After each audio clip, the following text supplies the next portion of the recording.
جھوٹی قسم کا عذاب اور کفارہ۔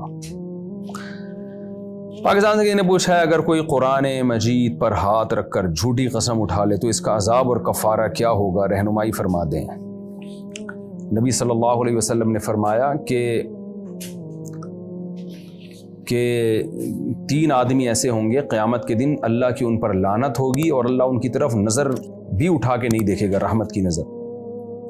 ایک ان میں جو جھوٹ بول کے سودا بیچنے والا، اور ایک جو جھوٹی قسم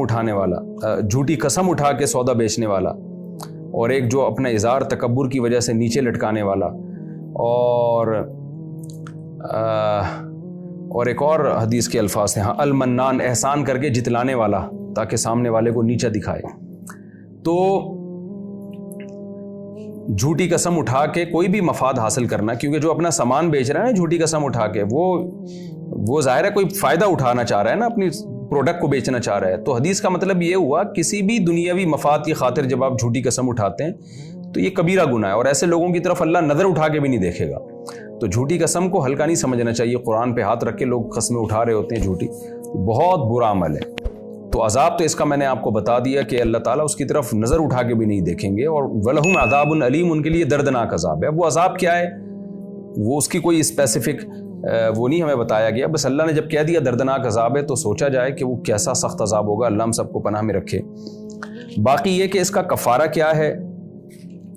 تو کفارہ جو ہے نا ماضی کی قسموں پہ نہیں ہوتا۔ آپ نے کوئی جھوٹی قسم اٹھا لی تو اس کا کفارہ یہی ہے کہ رو دھو کے اللہ سے توبہ کریں، اور جس کے سامنے قسم اٹھائی ہے اس کے سامنے آپ بتائیں کہ مجھ سے غلطی ہوئی ہے، میں اللہ کے عذاب سے ڈرتا ہوں۔ لیکن ایک بات خوب سمجھ لیں، ایسی باتوں پہ لوگوں پہ قسمیں اٹھانا جن کا ان کی پرائیویسی سے یا ان کا ذاتی عمل سے تعلق ہے، یہ قسم اٹھوانا ہی جائز نہیں ہے۔ مثال کے طور پر کسی نے چھپ کے گناہ کیا، اس کا معاملہ اللہ کا معاملہ ہے، اب آپ اس سے کہہ رہے ہیں کہ تم یہ گناہ کیا، وہ کہہ رہے ہیں میں نے نہیں کیا، آپ کے قرآن پہ ہاتھ رکھ کے قسم اٹھاؤ، تو ایسے موقع پہ جو قسم اٹھوا رہا ہے وہ بھی گناہ گار ہوگا کہ بھئی تمہیں کیوں کسی کے ذاتی معاملات میں گھس رہے ہو تم۔ تو ایسے موقع پہ قسم اٹھانے سے انکار کر دینا چاہیے، یہ بولنا چاہیے کہ میرا ذاتی معاملہ ہے، میں نے یہ گناہ کیا یا نہیں کیا، تو کون ہوتا ہے پوچھنے والا۔ اور رواج یہ اصول بنا لینا چاہیے کہ بھئی یہ کام جو ہے ہم سے نہ کوئی ہماری چھپی ہوئی نیکی کے بارے میں پوچھے نہ برائی کے بارے میں پوچھے۔ ایک صاحب نے مجھے فون کیا کہ مجھ سے ایک صاحب پوچھ رہے ہیں کہ تم رات کو تہجد پڑھتے ہو کہ نہیں پڑھتے، تو میں کیا بتاؤں کہ پڑھتا ہوں، میں نے کہا نہیں بتاؤ، اس کو بولو میرا ذاتی معاملہ ہے، اللہ کا معاملہ ہے، میں تمہیں کیوں بتاؤں۔ کہہ رہے نہیں، وہ بار بار میرے پیچھے پڑا ہوا ہے، مجھ سے بار بار پوچھ رہا ہے اور کہہ رہا ہے کہ تم بتاؤ۔ میں نے کہا اچھا ٹھیک ہے، آج وہ تم سے یہ سوال پوچھ رہا ہے، کل ہو سکتا ہے یہ پوچھے کہ تم نے ماضی میں فلاں گناہ کیا تھا، فلاں گناہ کیا تھا، اور آپ نے اگر کیا ہو تو آپ پھنس جاؤ گے، پھر آپ بولو گے کہ تم میری پرائیویسی کے بارے میں کیوں پوچھ رہے ہو، تو وہ کہے گا جب تہجد کا پوچھ رہا تھا تو بتا دیا، اور جب گناہ کا پوچھ رہا ہوں تو بتا نہیں رہا۔ تو اس لیے اصول یہ بنا لینا چاہیے کہ بھائی جب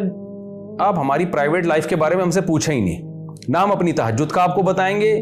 نہ نیکیوں کا بتائیں گے، نہ برائیوں کا بتائیں گے، تو یہ آپ کی ایک پالیسی ہونی چاہیے۔